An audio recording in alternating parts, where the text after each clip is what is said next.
Our scripture text this morning comes from the book of Exodus, which I know is the subject of Bible study. So I hope this also whets your appetite a little bit. If you haven't participated in Bible study, maybe this would be a time you want to join that on the second and fourth Wednesdays of each month.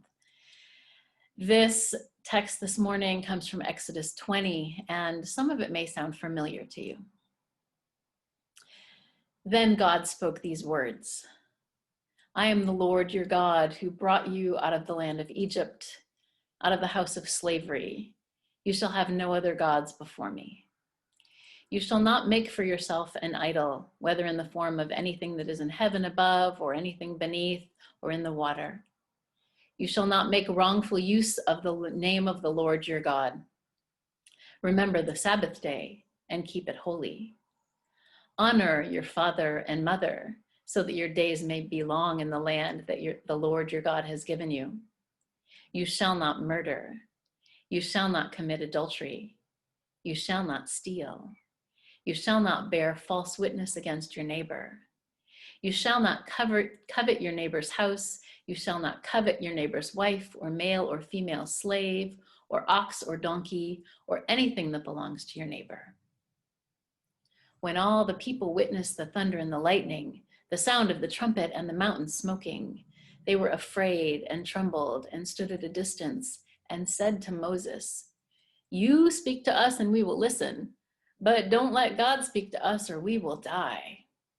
Moses said to the people, Don't be afraid, for God has come only to test you and make you afraid so that you do not sin. Then the people stood at a distance while Moses drew near to the thick darkness where God was. Most of us are familiar with at least some of the 10 Commandments. Some of you may have memorized them in Sunday school or had them ingrained in you.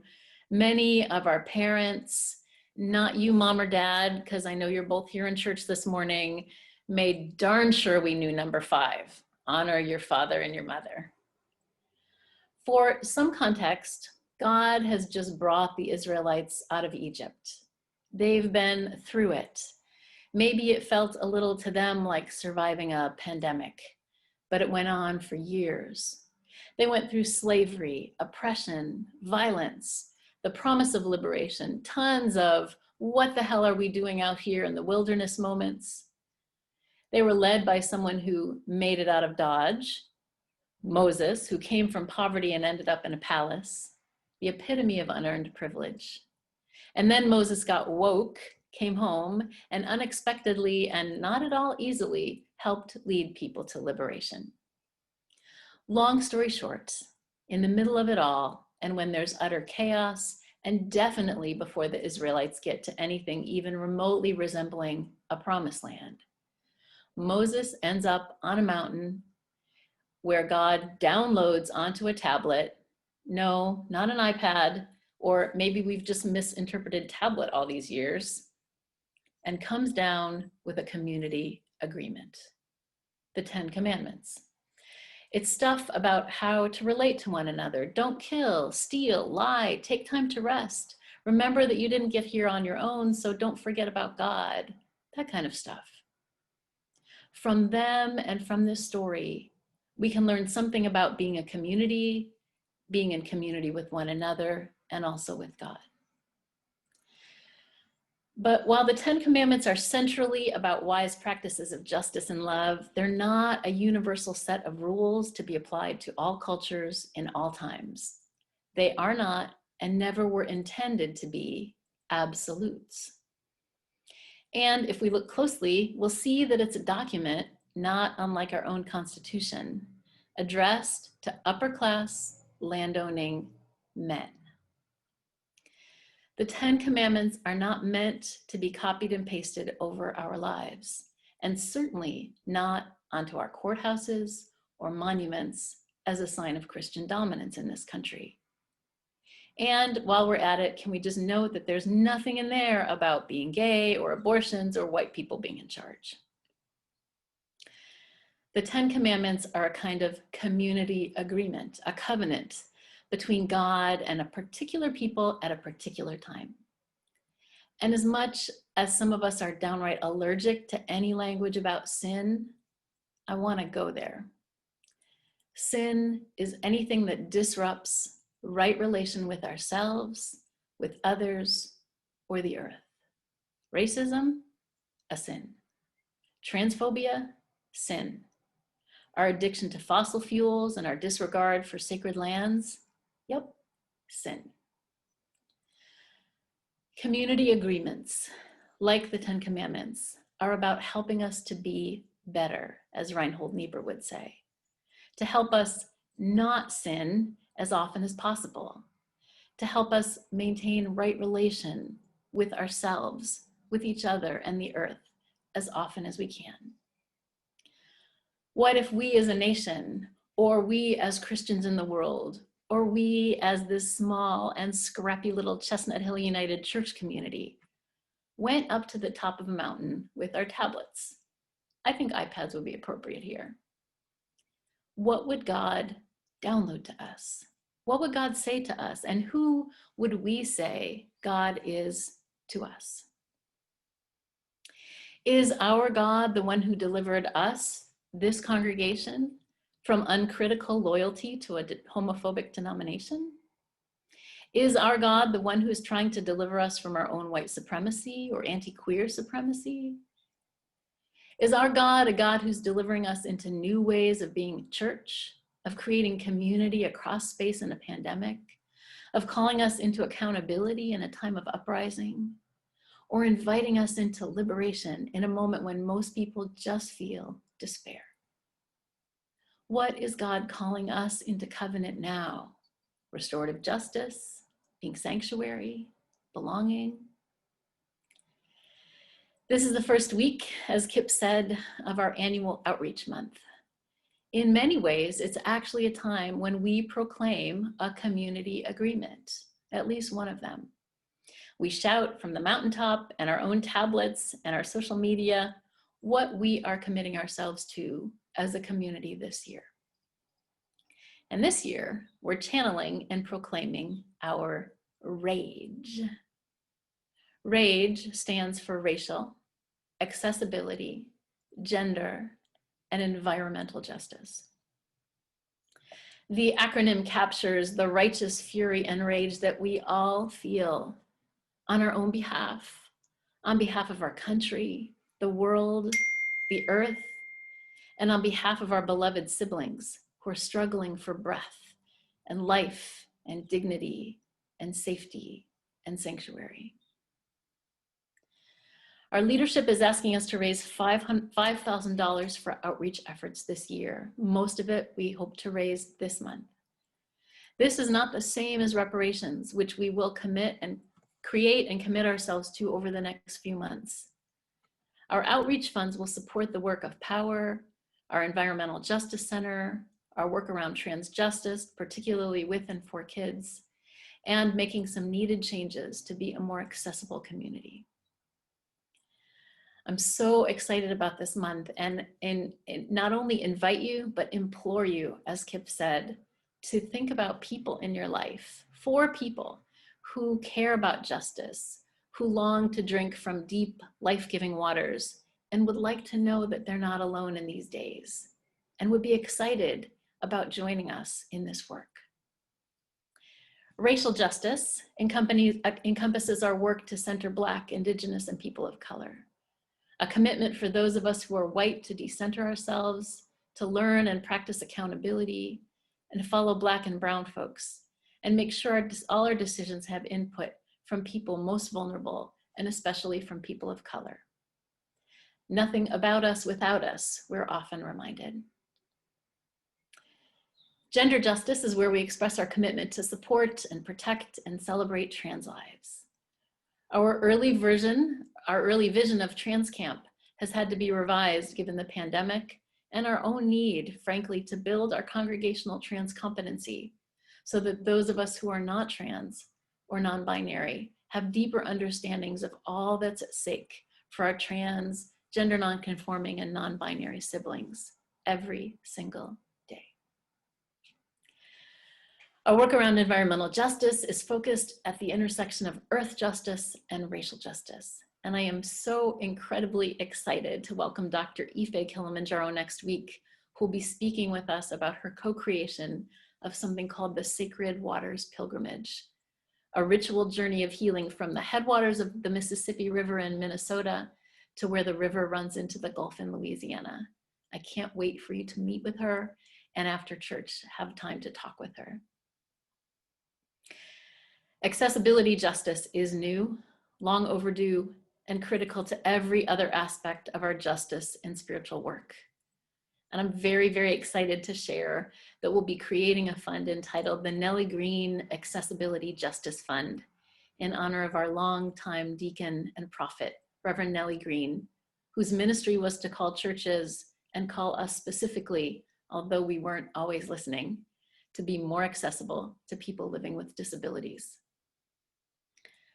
Our churches, and to own this more specifically, our church, are not built for people with disabilities.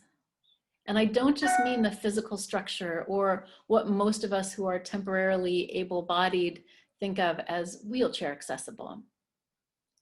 For a long time, most able-bodied church people thought that accessible meant that someone with a wheelchair could come to church, as if not being able to walk is the only form of disability. Our buildings were designed for people who could walk up steps, for people who could hear well, for people who could see well, for people who could sit far away from a restroom for an hour at a time without moving around. Our own pre-COVID worship services, like many or most worship services in this country, were designed for people who can take in a lot of information, are word heavy. They were designed, like almost every school in this country, for people who can sit quietly with their hands in their laps for at least an hour. Worship services were designed for people who can comfortably navigate crowds of people and climbing over others to get into a pew and being near other bodies and people who hug or touch us without asking permission first and being okay with breaking off bread that has just been passed around by 50 other people. And that was before a pandemic. Our worship is designed for people who are not sensitive to noise or sound or scent or movement, or who need to move to take in information and get space when they need it. We have people in our community, adults and children alike, who process information in vastly different ways. We have people who live with diagnosed and undiagnosed depression, bipolar disorder, struggles with attention and focus and language. We have people who are autistic, on the spectrum, some who have cognitive and physical differences. We have people living with cerebral palsy, multiple sclerosis, Parkinson's, diabetes, limitations from cancer, people who are medically fragile. We have people who are alcoholics in recovery who need to decide whether they will come to the church auction if we're serving wine. We have folks in wheelchairs who don't come to church not because they can't get into the sanctuary, which they can, but because they might need to use the bathroom while they're here, which they can't. We have several people with brain injuries, at least 3 that I'm aware of, who have to decide whether they will have the focus or attention to be in a space with so much information coming at them at once. They may have to medicate just to come to church, and they may need to recover for a day or 2 after because they were here. And Zoom church, Lord, it's great for some of us. If you look around the room at the folks here, we have people from Wisconsin and North Carolina and Michigan and Japan and from across the country and world. But if you look around the room again, you might notice that there are people who are not here. Lots and lots of people with young children not here. Because Zoom church is not conducive to kids, and especially now that most of them have already spent all week on Zoom trying to have school. And lots of people who don't have kids are utterly, with kids and without, are utterly zoomed out by Sunday morning and may need to take a break from screens. And some people, not many, but it is very important to note that there are some in our circle, don't have the technology or internet to join us even if they wanted to. And I know that for some of you, even doing this right now is a strain and a sacrifice. There are things we could do and should do to make this more accessible. I do love, though, that there are ways that we break and have been breaking the rules. We love our kids being free range and doing and saying what they need. They teach us. We love wearing whatever we want to church, bringing our coffee and food into the sanctuary back in those days, and when they come again, that we met in the sanctuary. And trust me, thou shalt not bring food into the sanctuary is the 11th commandment in most churches. There are other rules we break, like the no animals in church rule. What if we actually listened to what those among us living with disabilities are experiencing? What if you told us what an accessible church would look like to you? What if we built a church that wasn't just accessible to those of us who are already here, but accessible to those who haven't even come yet? What if we made it a practice, a community agreement, to ask one another, what do you need for this to be accessible for you? And what if we didn't see those among us who live with disabilities as people to be fixed or problems to be solved, but gifts to be opened, if we have the patience and wisdom and courage to notice? I don't know about you, but I want to be in a church where a blind woman who can't walk or talk and sometimes would drop her food on the floor is my minister. Where one of our kids who doesn't use language the way I do shows me what they need me to know. Where one of my autistic siblings slays me with their ability to imagine and create community. I want to be in a world where Finn, my autistic friend who loves church so much, makes cupcakes, and when offering one to me and my family, bows slightly and says, "The body of Christ." Because that's precisely where I know I will find God. I want to be in a church that's not built for me. I want to be in a church where I have to adjust. But Lord, it is so, so hard. And I, for one, as some of you know, am terrible at it, which is why we need community agreements, covenants about who we want to be and how we will hold ourselves accountable to one another, so that some of us don't just try when we feel like it and forget about it when we're busy with other things. Church is such a weird thing. Is it about learning about God and Jesus and our tradition and the Bible? Yeah. Is it about developing spiritual practices like praying? Sure. Is it a place to get fueled up and fired up about going out into the world to do justice, topple the tables, vote like everyone's lives depend on it, and proclaim that Black lives matter and trans lives matter and children matter and the earth matters? Definitely. But maybe first and foremost, we can do something here, whether we're meeting by Zoom or half in person and half by Zoom, whether we're new to this community or have been here for a long time. We can do something here that we won't easily find a way to do in other places in this world. And that is to claim and celebrate that we belong to each other, that we are each other's to protect, to hold accountable, to feed, and to nurture. We say when we baptize a child and when we welcome people into membership, you belong to us, we belong to you. Along with the entire universe, we all belong to God. We want to be able to say that even when we say we belong to one another, that if we don't know what it means to do that, or we are trying to figure it out, that we'll learn about that together. We can be positive that if we take that seriously, we will often fail. We already have and we will again, but like iron sharpens iron, we can grow together.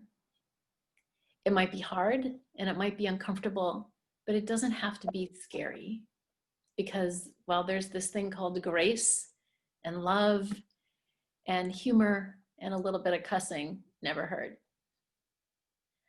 I will end with the words that we used at the beginning of our service, our opening sentences.